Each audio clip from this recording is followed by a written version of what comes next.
Hello, everybody. Welcome back to 5-Minute Gaming News, the show that is somehow still here for a fourth week. Today in the news, Ubisoft's ongoing exploits with NFTs continue to boggle the mind. This time, the company held a workshop with employees to address ongoing concerns about NFTs. After addressing those concerns as a reward for attending, they then proceeded to give everyone there Ghost Recon 20th Anniversary NFTs. What's even more silly is that the teams pushing the use of NFTs in Ubisoft don't seem to really know what to do with them once they give them out. There were questions about what purpose any of this serves. What's the interoperability? The devs seem to hate it. The people working there don't seem to understand it, and no one really seems to understand what the goal of all this is, aside from, I assume, make a few people money. So, at the moment, while other companies are jumping off the NFT bandwagon, Ubisoft has grabbed the reins and is cracking the whip, and I guess we'll see where they end up together. In other news, Google Stadia. That's right, the future of gaming that got left in the past. If you don't know what Stadia is, it was Google's cloud-based streaming video game platform with a very confusing business model and technology that they kind of oversold. A product that a lot of people thought was going to be the Netflix of gaming, but instead just confused buyers with their pay a subscription but also buy games, but you don't need to if you have Pro unless you really do. Yeah, it's confusing. And if you go to the Stadia website right now, the first thing you see is pay $9.99 to play games. Only in the FAQ do they even mention you don't need Pro. And so, I'm sure you've guessed, the internet was none too happy. And so Google has been looking at a way to take the Stadia technology and use it in some other way.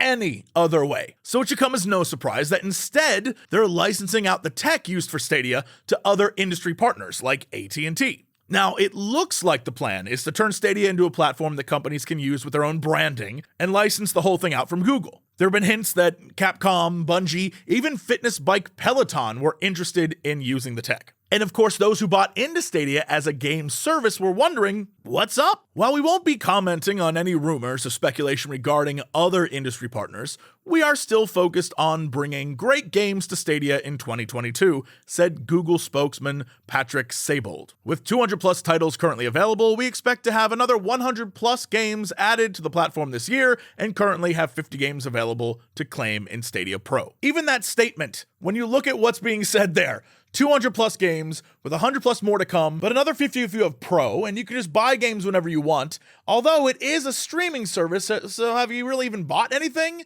And then of those 50, what is of the 200? As you can see, it's confusing. Lastly, before we get into releases this week, Humble Bundle has a great bundle going on right now. It's the F Cancer bundle. It has some really great games in it. All 100% of the proceeds go to cancer research, and frankly, I think that's awesome. And so a big F you to cancer, and hopefully all of you will go and support that. I'm sure you probably have every game on there, but hey, it's for a good charity, and I hope you go check it out. So go over to Humble Bundle and give it a look. All right, let's get into the games coming out this week. There are a few. Tomorrow, Sifu drops, the game that makes you feel like you are terrible at video games. Become the old kung fu badass master of your dreams. Also tomorrow, the chill vibes of the skateboarding game Ollie Ollie World, kick flips and backside 180s into your heart.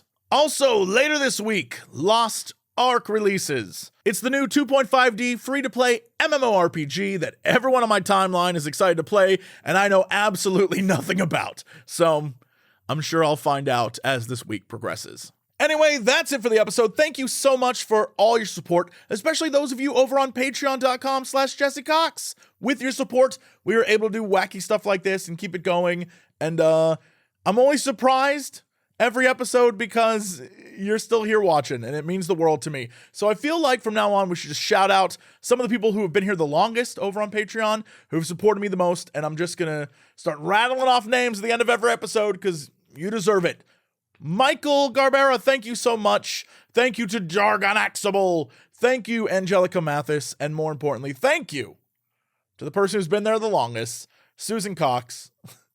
That's right, my mom supports my own Patreon. That's right. Anyway, thank you again. I'll see y'all tomorrow with another episode of 5-Minute Gaming News.